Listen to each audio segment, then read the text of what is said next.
Ladies and gentlemen, welcome to Man in America. I'm your host, Seth Hullhouse. So today is going to be what I think a very special show and a special interview. And I'll share a few personal thoughts before we jump into it. But, look, over the past couple of years, we've had so many threats, threats to our food system, threat to our freedom in almost every way possible, threats to our bodies with vaccines and all kinds of crazy stuff. We've had so many losses of security, and it feels like they're just shredding our Constitution. And there were different things that brought us hope. There was this hope of devolution, this hope that maybe that the white hats are still in control somehow after all these years of seeing our nation be destroyed. And there's all these different things that we turn to try to make sense of it. And on my personal journey, I feel like that I really tried to sober up to look at what was happening and be very realistic. And while still reserving a little bit of part of my mind saying, okay, maybe there's this magical thing that's happening behind the scenes that's going to really help us, but also just looking at things with a very sober mind and bringing on experts to talk about stuff. And I know that it's been difficult. Some of these shows have been difficult and they're depressing, and I don't necessarily like that. I don't want to be that kind of person, but I also don't want to just tell you everything is okay and not be warning you and not be saying, look, folks, grow a garden, get out of the cities. And the people I've talked to that have followed that advice are saying, gosh, it was one of the best moves I've made in my life to make some of those changes. But there's something interesting that's kind of shifted in me in the past couple of months, the past couple of weeks, especially, where I've just come to this place where, like, when I look at all these plans, I look at the elites, say we want to call them that. I hate that word for them, but it's just, who I'm talking about. And I look at where we're at in history and where our country is at. And you look at these different ideas and these plans for, say, central bank digital currency, like digital IDs, vaccine passports. A lot of this, especially we trace the history of it, you see how long they've been talking about this. It feels very overwhelming. It feels like, gosh, how do we have any chance at this? Because they've been playing this for so long. They control everything. We have no hope. But I don't know, just something has shifted inside of me where now I look at these people and I have this thought that they're the ones that are afraid of us. Whether it's Klaus Schwab or Xi Jinping or Trudeau or Biden, Clinton, any of these people that we've in the past thought, oh my gosh, like they're really running things and we're really worried, or they're maybe a puppet on behalf of somebody else. I actually believe that something significant is shifting, and that a lot of good people are really starting to stand up, and what they call the Great Awakening, that it truly is happening. And looking back at the story of Sodom and Gomorrah, it's like, okay, if there were a few good people, those cities would have been saved, but there weren't any. But when I look around at America, there's so many good people. There are so many good people. It's not just America, around the world. There's so many good people. And so, like, what we've had happen is, as this evil agenda has gotten stronger and stronger, and it wants us to be scared of it, right? It wants us to think, oh my gosh, it's all powerful. But as that evil's come to the surface, a lot of people that maybe in the past were sitting on the fence, their good is coming to the surface and their divine nature is coming to the surface. And I'm seeing just a massive movement of people returning back to God, strengthening their family, strengthening their morality, strengthening their community, becoming convicted and full of this conviction to fight for our country and to fight for our children and fight for what's good. And all of this honestly gives me a hope towards the future of humanity that I feel like I haven't had in some time. And it's really wonderful, actually. And so joining me today, and actually I'm doing this introduction after the conversation we just had, is a radio host out of the UK. His name is David Vance, and he's a riot if you follow him on Twitter. But this conversation that we have is honestly, it's probably one of the most happy and fun, lighthearted conversations I've had in a really long time. And it just left me with so much hope. So folks, I really hope you enjoy this discussion.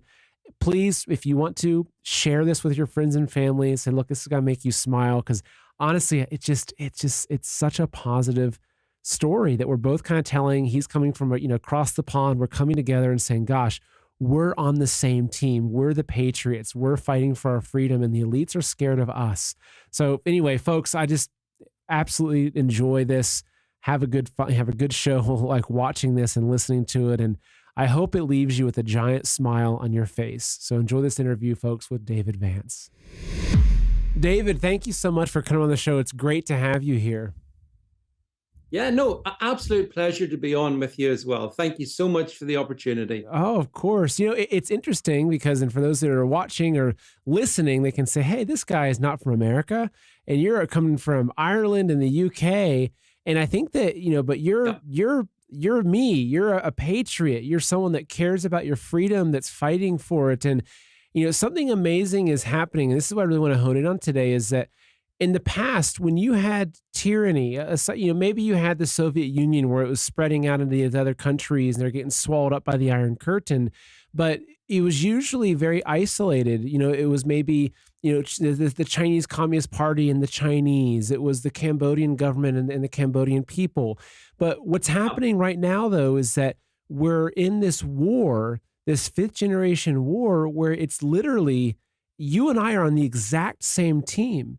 And you and I and some guy in South Africa, some guy in Taiwan, we're all on the same team up against an enemy or a collection of enemies that want to bring about a global totalitarian technocracy, one world order, no longer a conspiracy. It's in the headlines.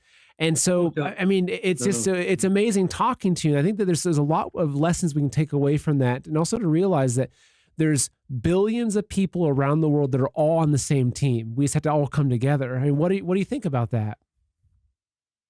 No, I see it exactly the same. I mean, for me, one of the great awakenings of the past 3 years has been to see patriots right across the world. All of a sudden, we've had to stand up. We've had to, come to the fore and speak out against, as you say, the ever encroaching tyranny that kind of went into hyperspeed back in early 2020. So like you, Seth, I find it amazing that I find myself talking to people. Actually, I find myself talking to people who would have been prior to 2020, maybe even ideologically different to me. So, I mean, I would describe myself as a conservative, a small c conservative / libertarian-esque type person. But I've found allies now in who would have been different to that, probably more on the left, but they've been able to discard some of their baggage and realign themselves, Seth, around this fundamental battle that we are in. It's an existential battle, in my view, between right and wrong, good and evil, and it means that yes, we have global patriots, which is. It's amazing to say it. And it's actually quite, isn't it? When you say it like that, it's quite liberating to say, and that's us. And who would have thought it? But that's how it is. It is. It's incredible. And so I'd like to, kind of figure and kind of learn from you what you're seeing in your region, because I can share that here in America, which I think America is in a lot of ways I look at it's the last bastion. If they can topple America, like we're the last country that's really standing in the way of this. We've got our guns, we've got our Constitution, we've got our faith. And those are things that are antithetical to a totalitarian system. And what's been amazing is that, again, over the past couple of years, that you have seen this massive awakening. And so, I'm really involved in the Reawaken America tours, with General Flynn and Clay Clark and, Mike Lindell. Yep.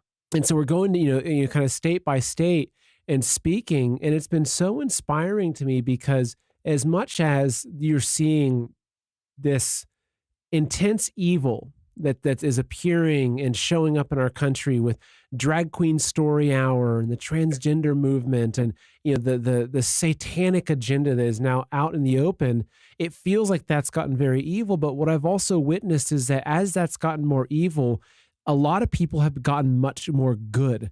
A lot of people have seen the evil for what it is, and they've said, I can no longer be neutral. I have to pick the side of good.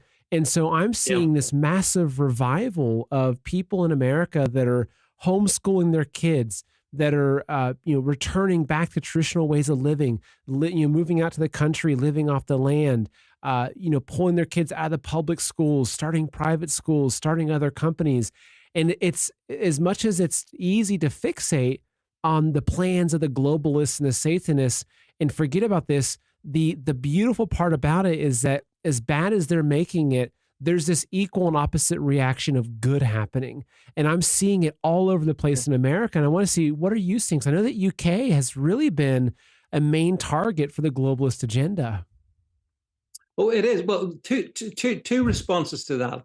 In the first instance, what you say, with your American audience, you should understand that a lot of us people around the world, we do look to America as that kind of beacon, because we understand, we fully understand, if America falls, we all fall. And we know that America is in a precarious shape because of the forces that have grabbed power. So we stand very much with you. We mean, because our interests are completely aligned. We know that if it wasn't for you guys, and I guess on the American patriotic side of things, the awakened patriots, we would be in a really bad position. So we are hopeful and thankful that you guys will prevail on your side of the Atlantic. Meanwhile, second point, over here in the UK side of things, I mean, we face pretty much exactly the same thing as you, except, of course, we are an unarmed population, so that's not good. Secondly, I mean, faith in the UK has been relentlessly attacked. Over the last sort of 20, 30 years or so, I suppose. So we see a decline in faith. And then the third element is we see here, again, exactly the same thing that you mentioned. We see the awful satanic inversion of the LGBTQ plus narrative. We see that here as well. We see how our children, our kids, the most important thing we have, being targeted in all kinds of ways. That they were targeted for the so-called COVID vaccines, targeted for all this propaganda. So again, though, it's the same as with you. There are people, ordinary people, who have been awakening here as well. And the thing about COVID that was really inspiring was because we were told, oh, you got to lock down, you mustn't go out and sort of get together with friends. Well, we did the opposite, right? So we had rallies, and I mean, it was amazing to go to these events and encounter people across the spectrum, all kinds of ethnicities, demographics, didn't matter. But the one thing we had in common was, hey, we think this is wrong, and we're making a stand. Now, that's good to see. And that's the building base that I think, and I don't know what you think, but I think that is being built on all the time. And everything that's being pushed our way, I don't think the evil forces against us understand that all that does is it emboldens us. Doesn't make us weaker. Doesn't make us weaker at all. It makes us more resolute. So that resolution of patriots everywhere is a really good thing. Something I'm very, very happy about, and it encourages me. So we have it in the UK as well. All right, folks, I've got a quick message for you. I have one simple question. If today you could no longer go purchase more food for your family with the food stores that you have in your home, how long would you be able to feed your family? Would it be a week, 3 weeks, a month, 2 months, a year? This is a really important question, folks, that we have to be very realistic about, because the elites are proactively trying to put us into a state of food crisis and a state of famine. I'm sure you've seen all of the different food processing plants and farms that are blowing up. You've got cattle dying by the tens of thousands. they're proactively trying to collapse our food system because they know if they can control our food, they can control us. And so one of the best ways to be outside of their control is to be able to have our own stores of food and to be able to produce our own food. So there's really two things I would recommend. One is having heirloom seeds that you can grow your own food with, making sure that they're non-GMO heirloom seeds, that way you can harvest your seeds this year, use them next year. You can use these seeds for generations. Literally, that's how it will work. The other thing, though, is this high-quality storable food. This is food that's sitting somewhere. It's hidden in your basement, buried in your backyard, whatever it is. So that way, if there is a crisis, if there is an emergency, you might have 3 months set aside to get through that time period. And so for this, I would highly recommend a company called Heaven's Harvest. This is an amazing Christian-owned patriot company. And what they're doing is they're making high quality storable food. Again, a lot of the food companies, they say these food buckets, they're all about maximizing calories per dollar. They're filling the buckets with a bunch of filler and junk like sweet beverages, etc. But Heaven's Harvest, they focus on very high quality food that will last up to 25 years on the shelf. They also sell heirloom seeds. So you can buy all of your seeds, you can buy all of your storable food. And look, folks, personally, I would recommend having at least 3 months per person in your household, if not 6 months or even a year. Again, depends on your budget, but I would definitely make sure you have some seeds because those seeds could be worth their weight in gold, if not more in the future. So to go ahead and do this right now, go open up a new tab and go to heavensharvest.com. And if you use the promo code Seth, that's SETH, promo code Seth, you'll save 15% off of your entire order. So again, folks, the time is running out and you'd rather be 3 months or 1 year early than 1 day late. Again, heavensharvest.com and use promo code Seth to save 15% today.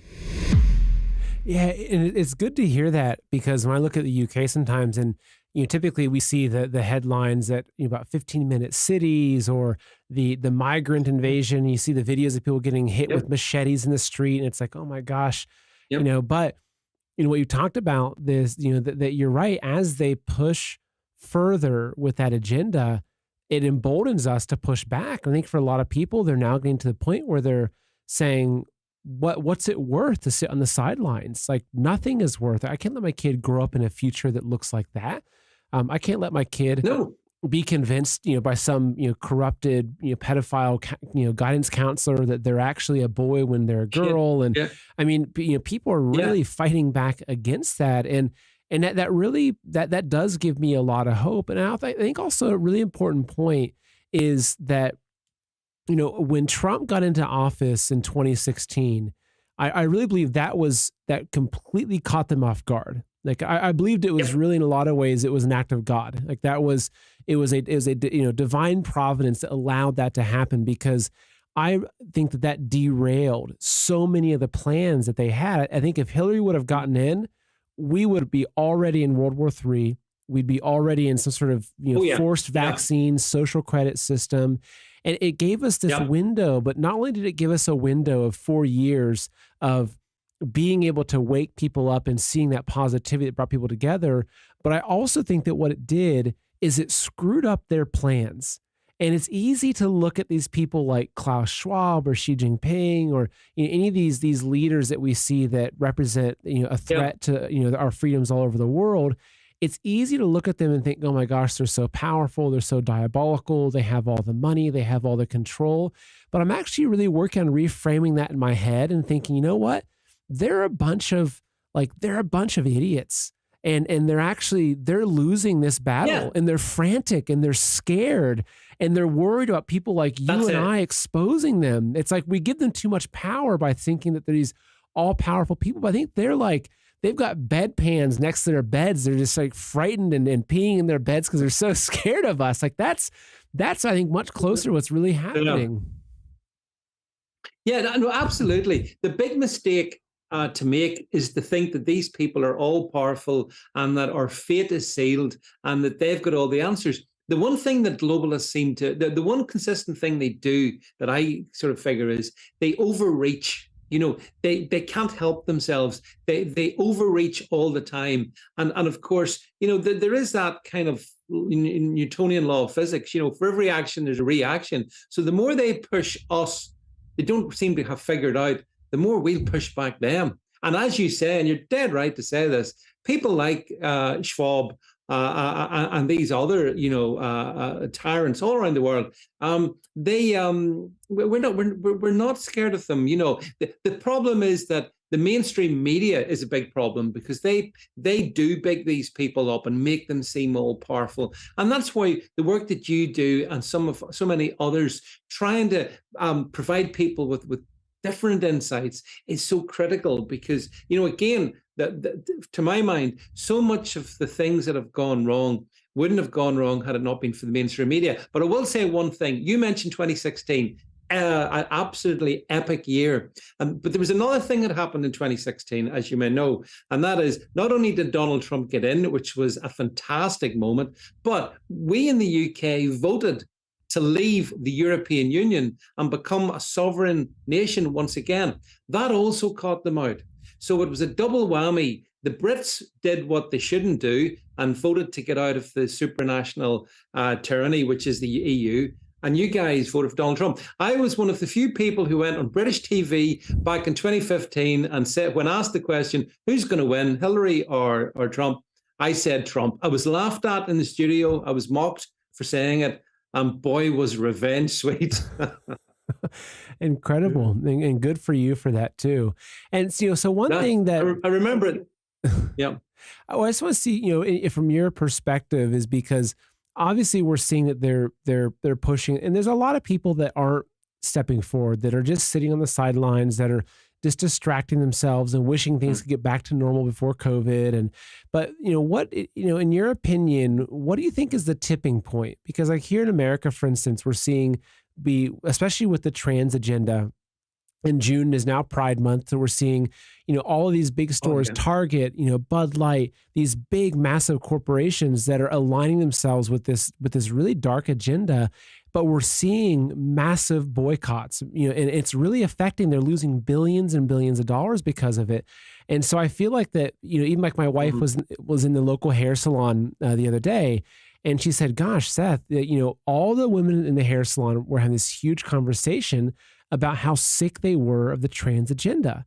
And that was just a conversation with the older ladies at a hair salon. So it's reaching this point. But in your opinion, what do you think it's going to take for more people to really say, look, this is absolutely enough and we're doing something about it?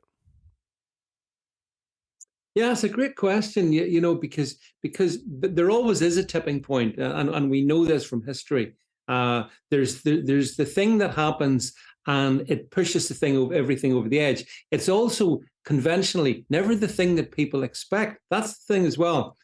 All the wonderful analysts in the world tend to miss these things because it just happens. So we've had, as you say, we've had the COVID tyranny. We've had the sort of the maniacal war in Ukraine, which is potentially could cause a hot European war, depending on how that one goes. So we have that. We've got the trans, the demonic trans thing. And that's pushing people all the time towards the tipping point. But for the thing that gets them over the tipping point, I don't know what it is. I wish, if I did, I would truly be a prophet, but I'm not. I'm just someone who looks at this and thinks people are getting more and more edgy. But then also, and I don't want to be too, I try to be upbeat because I don't think people like despair. Despair may, but by the same token, you got to be realistic. And my issue I have is that we saw here in the UK, at any rate, whenever the government psychologists worked on the whole behavioral science behind how they should sell us to conform and comply to COVID. And that worked, Seth, and about 80% of the population went with that. And then there was the 20% that said no. But I think that rule remains 80%, 20%, more or less. For example, if Joe Biden came out tomorrow and said, hey, guess what? We've discovered a new virus. It's really bad. It's even worse. So we're going to have to start locking down states again. And that started to happen. I wonder how many people would sort of go, Well, certainly all the Democrat states would go like that. And here in the UK, the Liberal areas, they loved it. That's the thing. I discovered that some people like being essentially made into serfs, slaves. They love it. And that worries me because that, those people will not recognize a tipping point. But then they do say in a revolution, you only need 10%. So, I'm working the percentage games here. I'm thinking there's about 20%, maybe like maybe you and me. That's probably enough. But the other 80% do sometimes make me wonder and think, how have you been so hypnotized, seduced by propaganda that you can't see that you're giving up everything your ancestors fought for? So that's one of the things that worries me. It does for me too. And when I look around here in America, what's interesting is that, obviously I can't go poll 1,000 Democrats and see where they're all at, but you can see different indicators coming out, such as the percentage of people that think that the 2020 election had issues. And it's actually now it's a large chunk of America. It's not just, the 20% on the far right. It's, I think, more than half of the country now believes that there were some really, really bad things that happened during the 2020 election. You look at the ratings of CNN as an example. The very liberal shows, they're plummeting.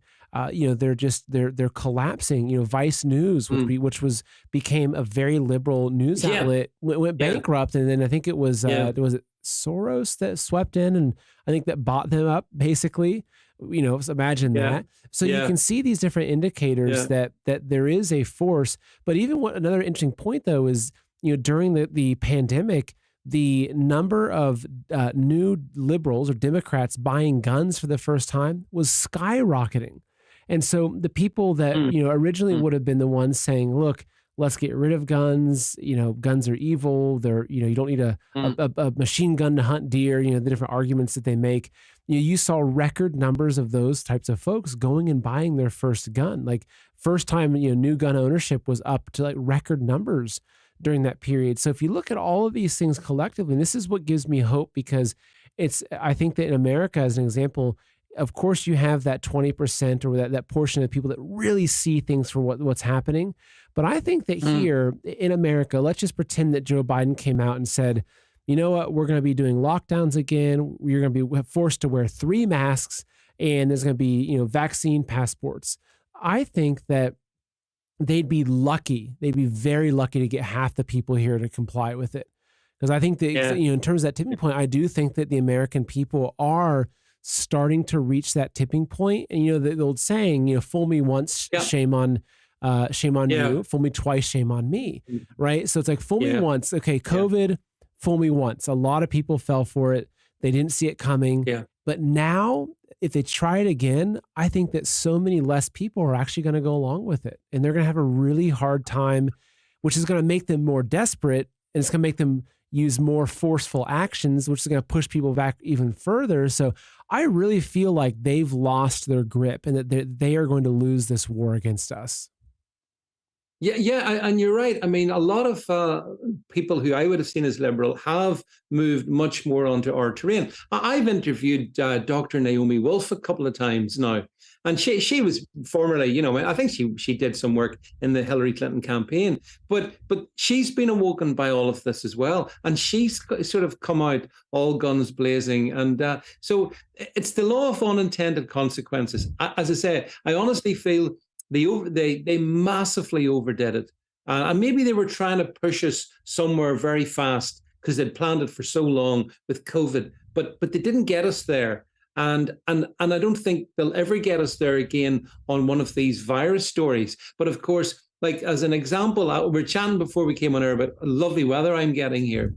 And we've now had a serious weather alert for the weekend. It's going to be 30 degrees and everything's in red. Honestly, it's like, this is Armageddon. This is it. So, the climate thing, which I think is possibly one of their next game plans, that could be the tipping point where they use things like, time of the planet, blah, blah, blah. We need to bring in sort of travel lockdowns and stuff like that. I wonder, will they try that? Because they're certainly hunting for the next big thing to further restrict us. And whether it's, digital IDs, whatever it is a constant warfare that we're in with these people, but as I say, they overplayed their hands. So many have woken up. And I think our forces are gathering. And then there's the other equally important point. We've got right on our side. I mean, it's worth just pointing that out for a second. We actually have right on our side because we're trying to, do the right thing for our children, for our families, for our economies, for our businesses, all of that. We're trying to do the right thing. And so, and I believe that there's obviously all those personal virtues as well. Yeah, that's a good point. I mean, you think back of maybe, look at a child that tells a white lie. They say, "Oh, my dog ate my homework," or "Where were you this afternoon?" And say, "Oh, I was, at school studying after school." Yeah. And the longer that lie goes on, then they ask the next question. They have to lie again. The next question to lie again, and before you know it, it's built. There's this mountain of lies, right? That they're, and it becomes so difficult to go any which way because that entire mountain of lies will just collapse. And truth, I mean, just having truth on your side, like that is one of the greatest weapons possible. I think it's the best. It's the best weapon of all. And to use your analogy, those people that were giving us the dog ate my homework story back in 2020, 21, 22, like where have they gone now? We've got the esteemed Dr. Fauci. I mean, not to be seen. We've got all the other sort of CDC top brass. We've got it here in the UK as well. All of the people that were selling the snake oil, literally, back then, they've gone. They've not to be seen. And the sad thing about it, of course, is that so many people believed them when some of us were saying, I think you need to think twice before you go down this route. But if anything, I suppose the one thing about that is that verified that critical thinkers, Seth, and this is maybe the other big thing we have in common. People say to me, "Well, how come you didn't take the vaccines? You didn't do this, that, and the other?" And I said, "Well, because I just look at every issue on its own merits." Critical thinker does. So it's not a question of I will not. Dr. Fauci can tell me what he wants. It doesn't mean that much. I'll do my research. Thank you very much. And so us critical thinkers have come again. We've come from sort of left field, and it's something that. Clearly, it's a bond between us all because that's, that and things like faith and whatnot have been the bulwarks that kept us safe from the things that they've been trying to do on us. And in the future, we'll try to do on us as well. So we've got those like iron foundations. And that's why I think we have survived. And I just wish there was more people like that, but it is what it is. It is. Now, I want to bring up a quote actually, because when we talk about the lies, it reminded me of a quote that I read. And I think that this quote was actually put in the beginning of the book, Behold a Pale Horse, if I remember correctly.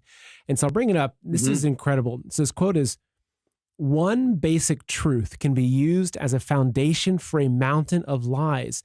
And if we dig down deep enough in the mountain of lies and bring out that truth to set it on top of the mountain of lies, the entire mountain of lies will crumble under the weight of that one truth.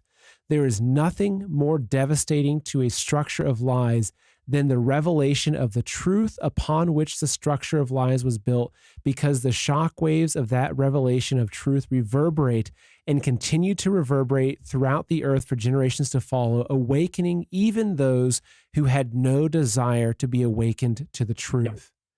And I always thought that was such a powerful quote, because you're right. That's what we have on our side, is we have truth. And that's why what you and I are doing represents one of the greatest threats to them, is because we're trying our best. And I'm not going to say that either of us are prophets that only speak truth, but we're trying our best to find truth, right? And question our own ideologies, our own notions, and get to the bottom of what's really happening and help share that truth to others in ways that they can understand it. And so I think that like that right there, like that one quote for me, that's what gives me hope, is because we do have that truth and we're bringing it up, and their mountain of lies is crumbling.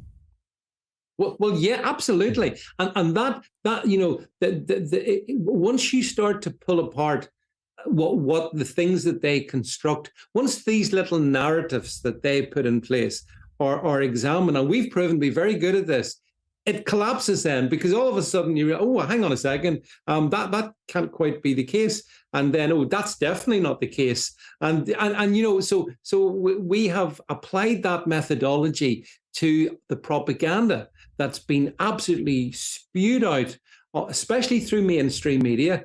Thank goodness for the alternative media. Thanks to platforms like this, we actually can get thoughts out. And I always take the view, well, if I put an argument out there and it's only my thoughts, and as you say, I mean, we can all get things wrong and get our facts wrong. That's just the way of the world. But if other critical thinkers look at it and go, yeah, that sounds about right, I think that's probably what I would do as well. Because I always say to people, don't believe me, think for yourself, decide for yourself, dig out the information too. And we've proven we're great at that. And that's why you're dead right, they fear us. I mean, I'm pretty convinced that I was taken off Twitter back in September 2020 by the British government, who were very unhappy about vociferous and high-profile critics of their mask-wearing fear porn over COVID. There was a group of us that were taken off at that point. And why was that? Because all we were doing was this. We were just saying, hang on, I don't think this makes a lot of sense. So maybe we need to think about it. Boom, taken down. But in a way, that's a badge of honor, because at least you sort of know, well, you were putting the truth out then, trying your best to keep doing it. And if government doesn't like it, I don't care. It doesn't bother me. Exactly. Although it did bother me. I was away for 2 years. I had a 2-year break, but then you come back twice as big and twice as bad. And because you see, I honestly do think truth is an unstoppable force. I totally believe that. And so even though we get, there's times when it can be tough and times when things don't work out the way that you do, I think by trying to get to that level of discernment, we are providing a good thing. And I do think those good things ultimately, right, will prevail. I absolutely agree. And so in closing, if you can, talk to the American patriots, the people that are here that have this feeling that, look, America is the last bastion of freedom as we're entering into the election cycle next year, and with everything that's happening, from the outside looking in, what would you tell the American patriot that's fighting to uphold the Constitution and our amendments and our rights? Well, I would say to the American patriot that you've got the rest of the awakened world with you. We are metaphorically at your side, because we understand that you guys are absolutely in the front line. Everything that's happening to the rest of us, and what we suffer from, like immigration issues, but not on the scale that you guys do with that southern border. Everything that is almost existentially important is located in the United States. So that's why, I know American patriots don't need lectures from Brits, but I think we have much more in common. And you should understand that so many of us proper patriots, I might say, look to you guys, and we pray that everything will be right in 2024, and that the great wrong of 2020 is reversed, and that above all, we get a patriot back into the White House. Yes, that's at the pinnacle of the prayers to this nation. So, David, I want to pull up your Twitter before we sign off here. So, for folks, I follow you. You're a riot. You're a lot of fun to follow. And there you go. I will not submit. I will not comply. There's your badge of honor. So, your Twitter handle is at DVATW. And then your website is just davidvance.net, where people can find your work and your podcasts and your live shows and all your links to your social media profiles. And David, it's been such a pleasure chatting with you. It's like, I feel like that we could sit down around a campfire and talk for 10 hours, because it's an amazing time to live, isn't it? It is. What a time to be alive, and what a joy that technology like this allows us to talk to each other and to all the people that watch and listen, to us on a regular basis. It's fantastic. And that's why, as I say, despite all the slings and arrows of outrageous fortune, I believe that we will prevail. I agree completely. Well, thank you. Take care, and God bless, David. Same to you. All right, folks, I hope you enjoyed that interview. I've now got another amazing interview with Dr. Kirk Elliott. We'll be diving into some recent things that Janet Yellen has said, which are kind of alarming, but also looking back at this article I found. It's over 10 years old that was honestly as if it was written yesterday. It's eerily prophetic about where the world's at right now. So, folks, enjoy the show with Dr. Kirk Elliott. So, Kirk, it's so great to have you back on the show today, man. How are you doing? I'm doing really well. How are you doing? Actually, good. It's weird, as crazy as everything seems, like the whole world's like imploding. There's this kind of peace that's come over me lately where I maybe because I've just really put things into God's hands, and instead of trying to control everything with my hands. And it's like there's been some shift in me that I feel light. It's kind of nice, actually, because I've been pretty stressed the past couple of years. So, well, there is, when you listen to God and you're following his ways, and he gives us wisdom and peace and discernment and courage in times of a storm, right? It's like, because so many of the people that I'm talking to every single day are just gripped and paralyzed by the storm that we're seeing economically. But there is peace in the midst of it, and we have a solution, which is why I'm have a smile on my face, because there's a solution. But if I focused on the storm, I wouldn't be. I'd be full of anxiety, right? But because there is a solution, it's I do have a smile on my face. But here's where, people who have been watching us for quite some time know that our solution has been for a while, allocated into silver, right? And something broke my heart the last couple of weeks. And so, like on this show, we're talking about allocating into physical silver, physical gold, but really silver for right now. But here's the thing: not all silver is equal. Not all gold is good gold. Not all dealers are good dealers, right? So I threw out this fleece, and I'm going to do it on this show too, on a different program that I was on. It's like, look, with silver being $24 an ounce, if you paid more than $30, you really got ripped off, like bad, right? Because with bullion silver, maximize your ounces, minimize your cost. You shouldn't pay. You should be in like the $29 range, for an ounce of refinery round silver, which is bullion, which is what I recommend to everybody to maximize your ounces. Well, and I said, and I'm letting people on your show too know, it's like, hey, if you've purchased silver or gold and it's at a higher price than that, send Ashley, our CEO, Ashley at KirkElliottPhD.com, a statement from the place that you bought it from. Because here's what, I'm an emotional guy, right? But I cried like literally 12 times over the last week, seeing some of these statements, because these are from big companies that we see on TV and on the internet a lot, right? That are advertising. One client paid $71.15 an ounce for silver. Another one paid $123 an ounce for silver.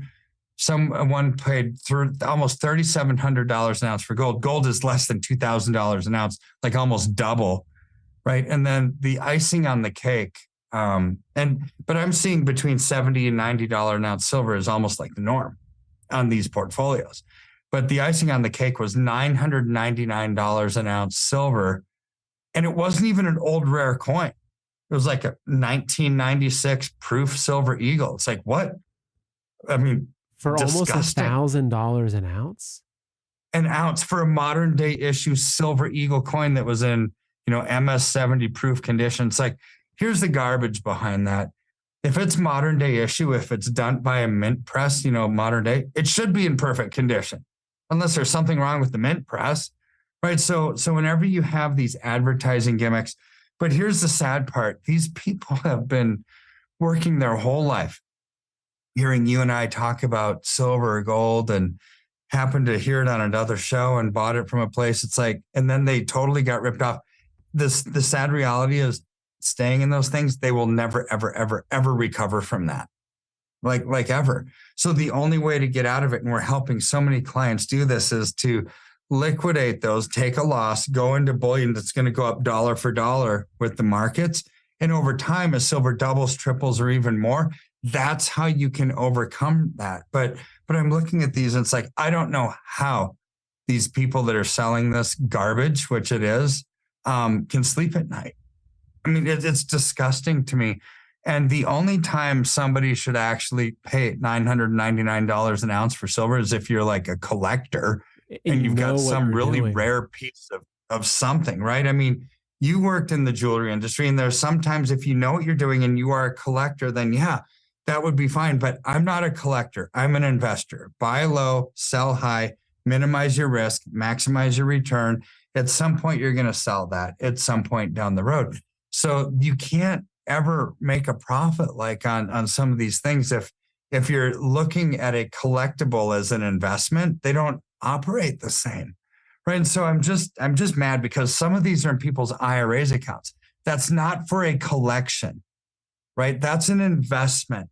And so I just wanted to say that if you have overpaid and your gut is telling you I did something wrong here, just reach out to our firm, Ashley at KirkElliottPhD.com, and send us your statement. We'll see if there's anything we can do to help you get out of that, because it's just breaking my heart. It's just, I can't believe that some of these people got into this mess that they're not going to get out of real easily. And this is their life savings. And so anyways, I just wanted to open up with that because I've seen enough of it this week that it really bothers me. And I had to say something about it because I want to try to help as many people as I can get out of those positions.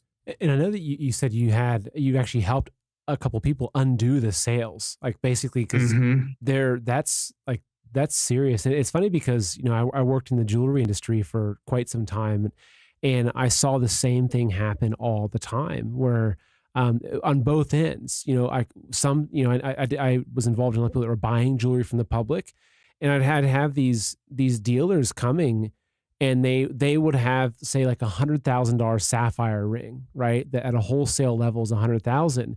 And they'd be bragging about how they bought it for $5,000 from some old lady that had no idea what it was.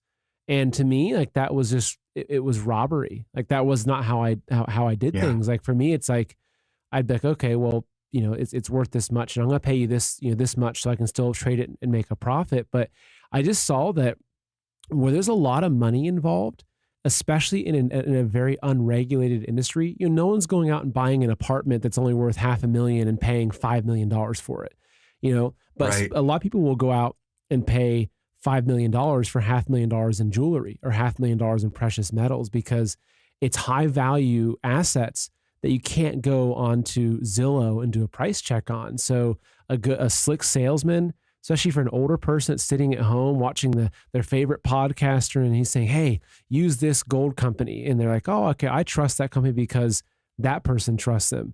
And this is why I work with you. And look, I mean, just being transparent, I get a lot of other companies that come to me and say, hey, work with us instead. And I refuse to because, and actually a lot of them, they pay a lot more. Like they really do, because they're making a lot of money. So when they rip someone off like that, of course they can give out fat commission checks. And it's like, I won't touch that, because for me, it's like, I got to sleep at night. So anyway, well, just thanks for sharing that. And so just they can email Ashley at KirkElliottPhD.com. That's, I'll put her email actually in the description of the show. That way people have it. Perfect. Yeah. Perfect. So Kirk, there's something that I wanted to talk about. There's a lot to always talk about, but so Janet Yellen, I guess she just came out, and we're recording this on Tuesday, and this is like within the last hour. And I want to bring this up because this is going to set the stage for our discussion. So Janet Yellen, everyone knows who she is, U.S. Treasury Secretary, has come out and said that one should expect a slow decline in the U.S. dollar as the reserve currency. So this is something that we've been talking about for some time, and a lot of people, I feel like they don't want to look at it. They don't want to talk about it. whether it's the media or even people, like they might follow the story and then they say, oh, the stock market's doing pretty well. And they forget about it because they think that, oh, okay, well, things are actually pretty normal. But I think it's just, I want to have a really sober discussion about this because like when you have Janet Yellen coming out and finally admitting something, it's like, yeah, it goes slow until it goes all at once, right? It's like it starts off slow and then it happens all at once. And I came across this article, which was like mind bending for a few different reasons. But so let me pull this up because this is just significant. Okay. Okay. So this is an article I'll bring up. And I'm going to read it a little bit. So I apologize if my reading isn't fantastic, but I'll do my best. Okay. So this is an article that came out in 2012. And it's titled, "The Media Won't Touch This Story About the End of the US Dollar." Now, and there's a reason why I'm bringing this up because it really helps us to understand where we're at today. So this is back in 2012. So I'll read a little bit, and this is like, this could have been written today. Like it's eerie, actually. So I'll read a few parts I've highlighted. So the author says, "There's a major shift underway, one the U.S. mainstream media has left largely untouched, even though it will send the U.S. into an economic maelstrom and dramatically reduce the country's importance in the world, the demise of the U.S. dollar as the world's reserve currency. For decades, the U.S. dollar has been absolutely dominant in international trade, especially in the oil markets. This role has created immense demand for U.S. dollars, and that international demand constitutes a huge part of the dollar's valuation. Not only did the global currency role add massive value to the dollar, it also created it almost in for U.S. treasuries as countries around the world sought to maintain stores of petrodollars.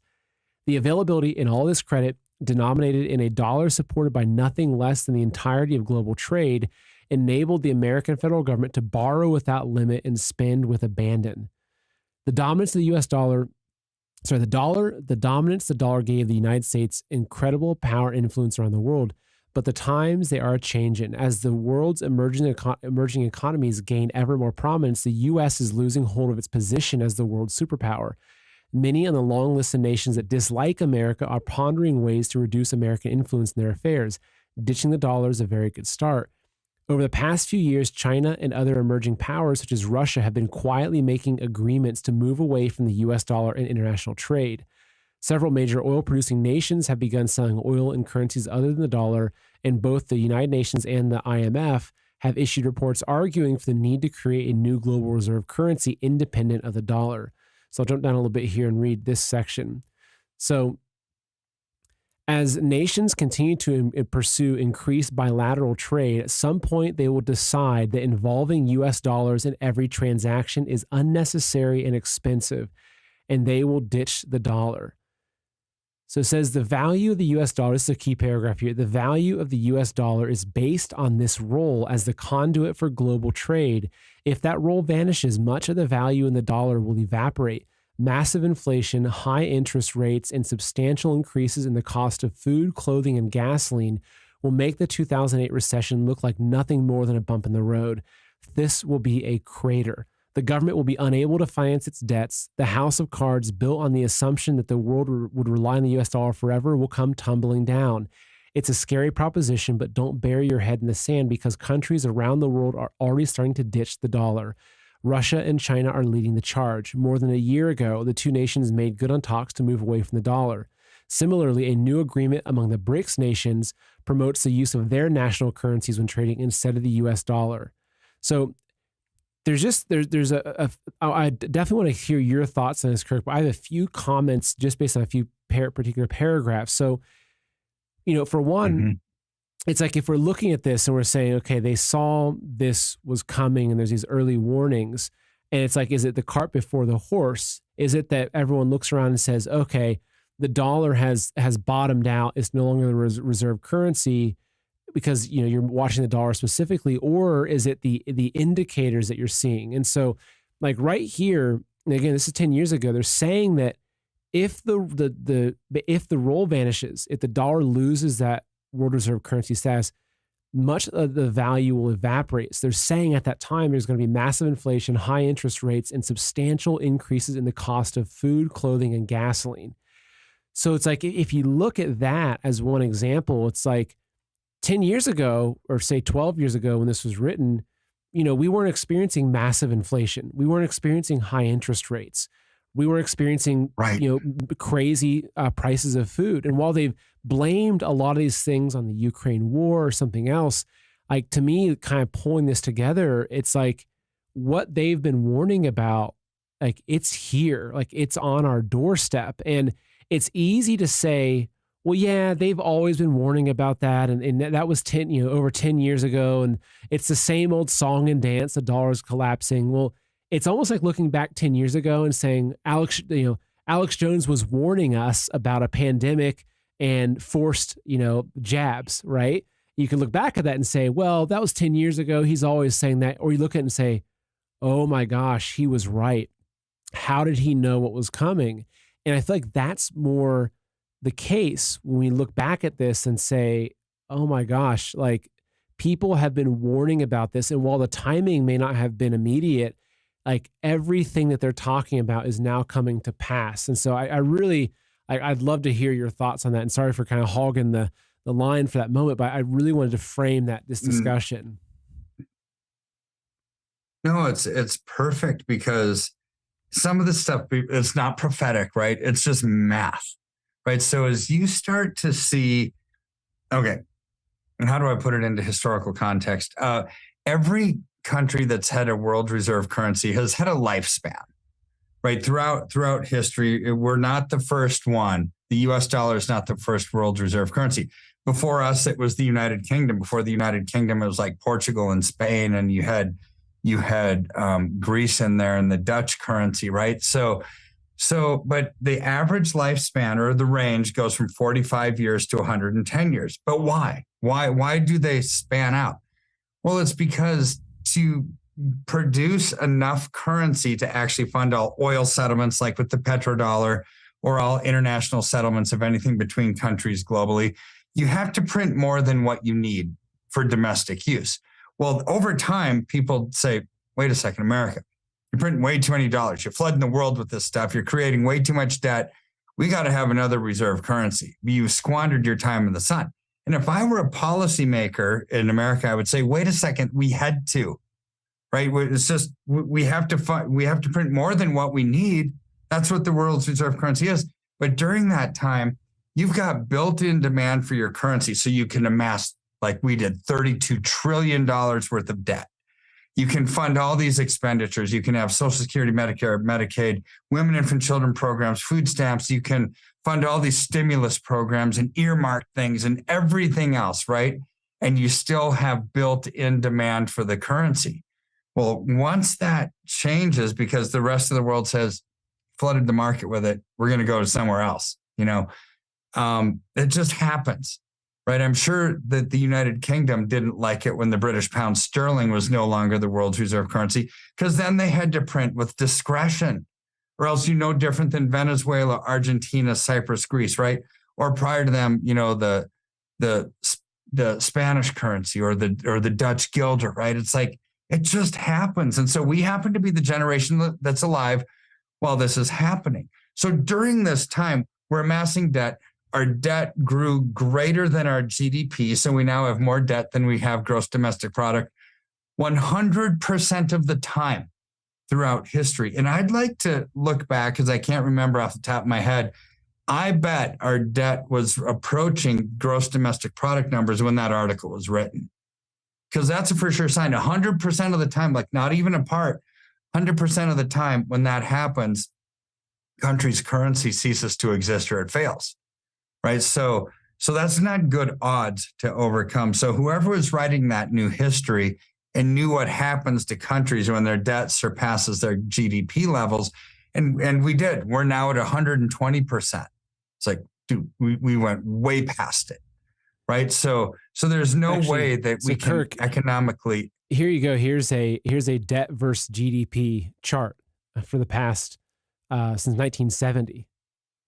Mm-hmm. So when that article was written, 2000, it was just spiking, right? It was just like, actually, when that article was written, it was just after a massive spike coming after 2008. So what was it at around there when that article was written? Was it close to 100? almost exactly at 100. Yeah. See, the person who wrote that article understood history, right? And that's probably how they knew. It wasn't that they were being prophetic. They just knew that at some point it becomes unsustainable to have a debt that's greater than GDP because there's not going to be enough tax revenue to pay it off. So this is why countries fail, right? Economically. And we're no different, but we've now surpassed that so far that it's a point of arrogance or pride to think our dollar is never going to go away as the reserve currency, right? This is what politicians would think, but you can't have that when you've amassed the amount of debt that we have globally. Exactly. And what's also interesting is I want to pull up a different article that you had sent me because that article was honing. I read. It's funny because it was like, I think that in one of the earlier shows I was talking and saying that China and Russia are leading the charge. I think actually in one of my old ads I used to run, it was like that exact, it was like the world is going through de-dollarization and China and Russia are leading the charge. It was like the exact verbatim, which is just kind of mind blowing.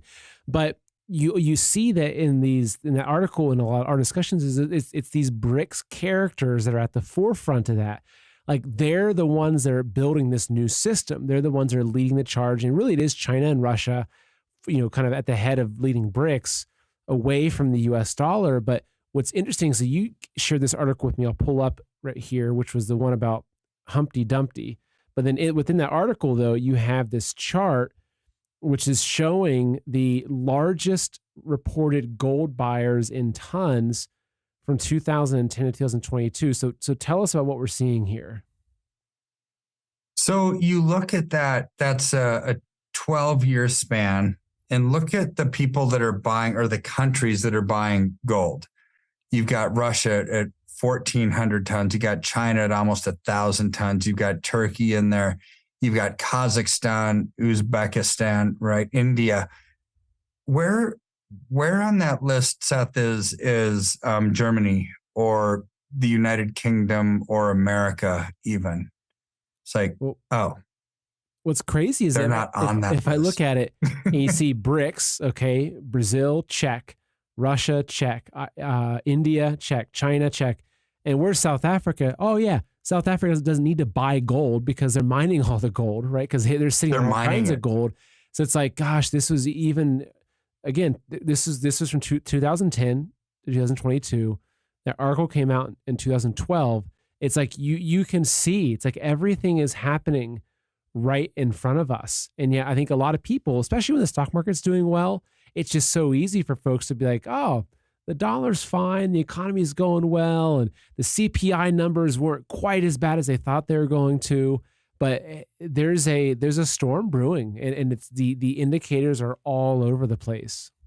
They're all over the place. And what's interesting about that chart is Germany, United Kingdom, United States, Canada, Japan. None of the Western economies are on that list at all, right? We're too proud and arrogant about central bank digital currency and how they're going to use Western banking stuff to fix this, right? And no, they are not, right? Which is the BRICS nations are realizing that. And I'm not saying that the BRICS nations are great or fantastic or anything like that. I'm just saying because central bank digital currency, they're issuing that too, right? They are, but they're using gold as the carrot to draw people in, saying our CBDC is better than everybody else's. You should go into ours. Because once you go into that system, you're never coming out. But here's where there's something interesting that's starting to happen. Central bank digital currency is not a guarantee that it's actually going to gain public acceptance, right? Just because 110 nations around the world are now moving headlong into central bank digital currency. Here in America, by July, the Fed Now app will be released to all banks, small, medium, and large, not just the 4 big money center banks that are beta testing it. So we're going to be headlong into that. But a poll just last weekend showed that at a rate of 2 to 1, Americans do not want a digital Federal Reserve currency that can track all of your purchases. 2 to 1. So we're starting to see that now. And then you see what happened 2 weeks ago. DeSantis in Florida passed a bill that said we're not going to accept CBDCs in Florida at all. Not an allowable mechanism for transactions. And you've got countries like, it was either Hong Kong or Singapore basically telling China, we are not going to accept the BRICS nation CBDCs, right? So there's all of a sudden this grassroots level support of opposition towards central bank digital currency because it's a complete loss of freedom. So here's what I believe is going to happen, right? It's the BRICS nations in that chart showed us what are they doing? They're amassing gold. Don't listen to what they say. Look at what they do, right? Because they're going to say, oh, gold and silver, it stinks. It's ancient relic. You want to buy central bank digital currency. But yet at the same time, they're amassing mountains, not ounces, not pounds, not tons, but thousands of tons of gold, right? It's a lot.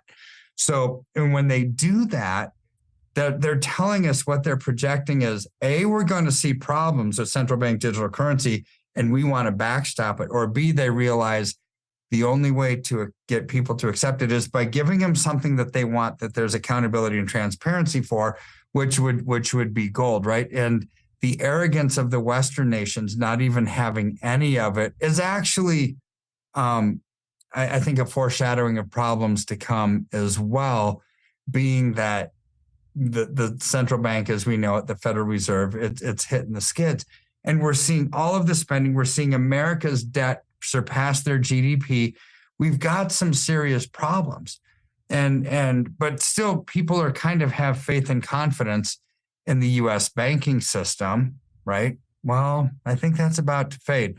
You and I had talked about Weiss research, right? About how the 4,243 banks that are poised for destruction. Martin Weiss this week sounded like one of us, right? In an article that they wrote about there's problems coming. There's a fracturing of the system that's happening. More banks are going to fail. Central bank digital currencies are coming. And what's interesting about this article is he was pointing out what happens when banks start to fail and governments start to go rogue with their policies and they can't fix it. Executive orders. So in the past, you've seen an executive order that confiscated gold. You saw an executive order that caused bail-ins in the Dodd-Frank bill. You saw executive order that got rid of, closed the gold window during Nixon and created the petrodollar, right? So during times of crisis, you're going to see executive orders that start to erode our freedoms, take away our financial freedoms, take away our personal freedoms, take away our religious freedoms. And we're heading into that again because nobody at the government level knows what to do to fix it. But part of me thinks that they don't want to fix it. So that previous article that we were talking about, the Humpty Dumpty one, where it talked about the amount of gold, what was the headline of that article? It's like that we're at a crossing point. Save the system or the currency. See, this is so true. And I don't believe that they want to save the US dollar. So therefore, they want to save the system. But they're not going to have this current system that we have now. They're ushering in a new system. But you can't have both because the US dollar is the world's reserve currency. So you save the dollar, you don't get a new system. You let the dollar go the way of the dodo bird, you can get a new system. This is what they want with central bank digital currency. The two of those things, saving the system and the dollar, cannot coexist together. So you look at the rulers and the decision makers globally, the World Economic Forum, the Bank of International Settlements, the World Bank, the IMF. What do they want? They want a new global system where they're in control. So therefore, I do think that the dollar is dying, which goes back to that original article that you started with that said debt to GDP. Or they didn't say that, but that's the rationale behind it. I'm convinced of it. Has gotten too far. The dollar is going to die. They're going to usher in a new system. I mean, it doesn't take rocket science once you understand how economics and politics and finance all intertwine, and things can actually be understood and almost foretold. And this is why we're shouting it from the rooftops. Allocate into silver, because that too can be foretold with everything that's happening financially, globally, politically. Reserve currency status going away, countries leaving the petrodollar system, all that political instability and wars and rumors of wars and everything that's happening, gold and silver will thrive. where normal traditional assets will come sinking down to earth. Yeah, it's interesting seeing all these things together. And sometimes that's the only way to to form a picture of something, is just by putting everything together and looking at it collectively.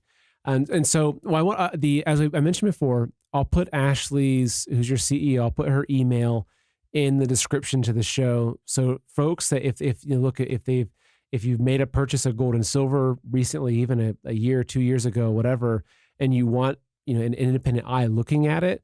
I mean, I know that, with Kirk, your philosophy is very just straight and narrow. It just, okay, silver is silver.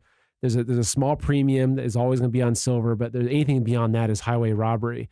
Unless, again, you're some collector of rare coins, which I hope you're not investing in rare coins. Might as well go invest in rare cars or rare paintings and hope it turns out, right? So there's that. Also, folks do want to learn more, goldwithseth.com. They can also fill the form out there and say, hey, I want to talk to you about some purchases I've made. And then if they just want to call and set up an appointment or whatever, what's the best number to reach you at, or your team?